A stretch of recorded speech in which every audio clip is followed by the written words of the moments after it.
thought there was black wealth in South Central LA? Try this.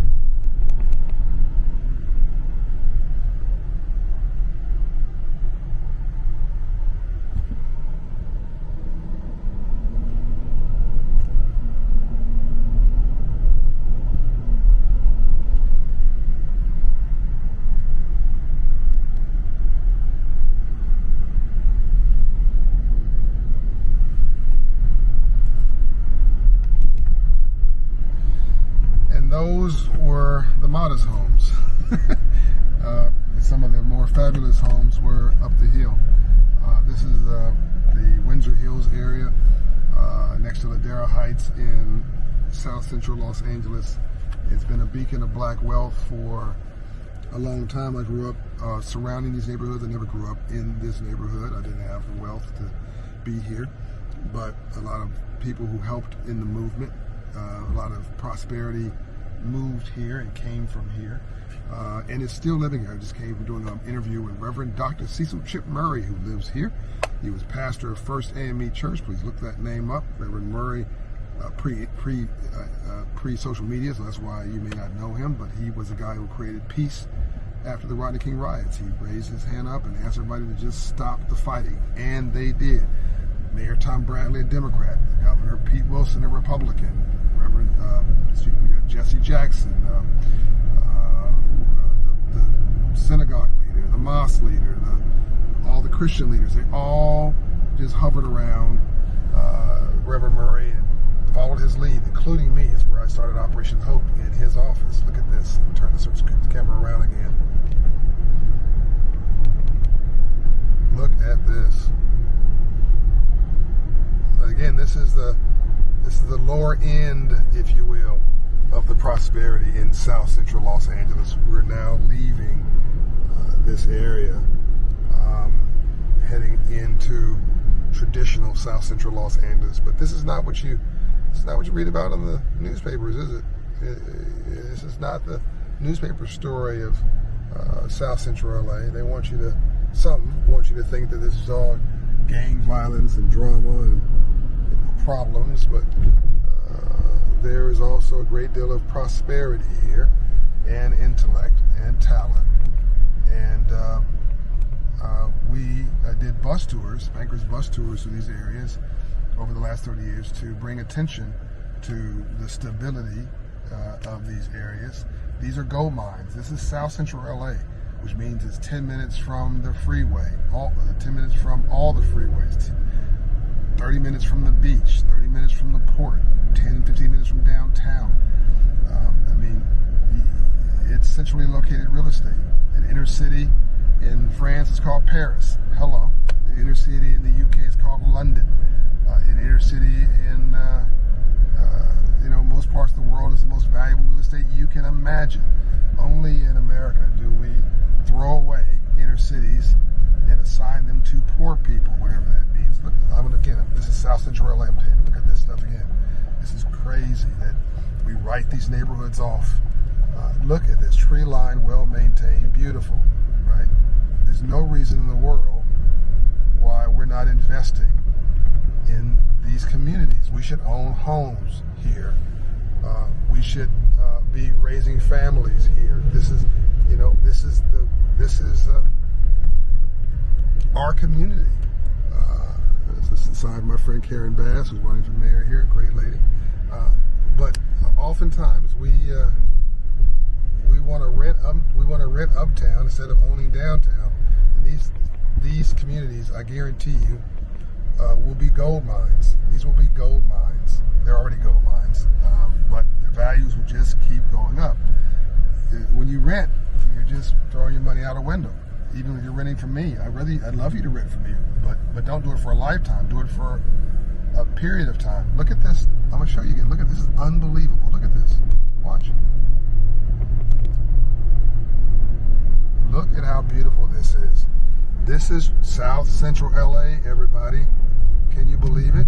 This is what everybody says is gang infested and poverty and poor people. This is a middle class. Look at how well maintained this public school is right here. Look at this. This This is what they call South Central Los Angeles. Don't let anybody tell you your own narrative. You create your own narrative. We're actually coming up, oddly enough, I can't make this up, we're coming up on the street I grew up in. If I got this right, if this is Santa Barbara, is this Santa Barbara coming up? I mean, Martin Luther King Boulevard coming up? Yeah. So Martin Luther King Boulevard, you can't make this up. Coincidence is God's way of remaining anonymous. When you guys hear me say that my family owned a home on Martin Luther King Boulevard, you hear me say that we own an apartment building across the street from our home on Martin Luther King Boulevard, used to be called Santa Barbara, by the way. And that home we owned, the 8-unit apartment building across the street, we bought for $18,000. We rented out 5 units, so rented out 7 units, lived in one for a period of time. And the rent from 2 units would pay for the mortgage on the entire building. So the building we bought for $18,000. It's worth millions and millions today. You can make the mortgage payment on 2 rents. I think the mortgage payment was $237 or some crazy thing. We lost it because my dad could make the money but couldn't keep it. He was financially illiterate. He didn't understand how money and capitalism worked. Let's actually go one more block. I want to actually drive by the home where I actually lived in, if I can recognize it. It's on the right side of the street. I don't have the actual address. But the neighborhood in some ways looks exactly the same. I recognize, so this is a street. This street here on the right is where John Hope Bryant, then known as John Bryant Smith mostly, grew up. And Little John they called me. This McDonald's here on my left was not here. This is new. But other than that, this community is structurally intact. Looked very much like how I grew up. And let's see here. I'm not going to get this right, but we own one of these buildings here. Our home was on the right, so one of these houses here was our home. It might have been that one right there, actually. And one of the apartment buildings on the left, we owned. I got to go back to the records. And one of these buildings, one of these 8-unit buildings, was the building that we owned. And again, today it's worth millions of dollars.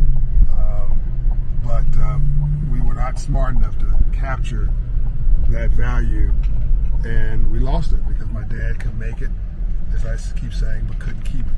And he didn't ask my mother for help, who was a financial genius. My dad was a brilliant hustler. He could make the money but couldn't keep it. But men and women fail for 3 reasons, Andrew Young says. Arrogance, pride, and greed. My dad was not greedy, but he was full of pride. And he didn't work, he and my mother didn't work as partners and didn't use their strengths. Only in a relationship should 2 plus 2 equal more than 4. Again, one more look at these neighborhoods. This is unbelievable. Look at this. And this is not as prosperous as where we just came from, but it's still, this is a working class neighborhood. Look how clean it is. This is what happens when you have home ownership. People take care of this stuff. Look at this. I'm not making this up. I'm not taking you down. We're going down random streets. You heard me say to this wonderful man who's driving me, you heard me, because he was turning someplace else. No, go down a little bit further. So clearly this is just random. Look at this, well-maintained tree line. This is home ownership. You can tell when some place is rented because the grass is not kept. Look at this. Look at this. Look at this. All right, so welcome to my hood. Welcome to my child neighborhood. John O'Brien, South Central LA. Wherever you are, make an investment in yourself. Understand that every inner city in this country is a gold mine waiting to be born. Somebody's gonna find it. Maybe it's you.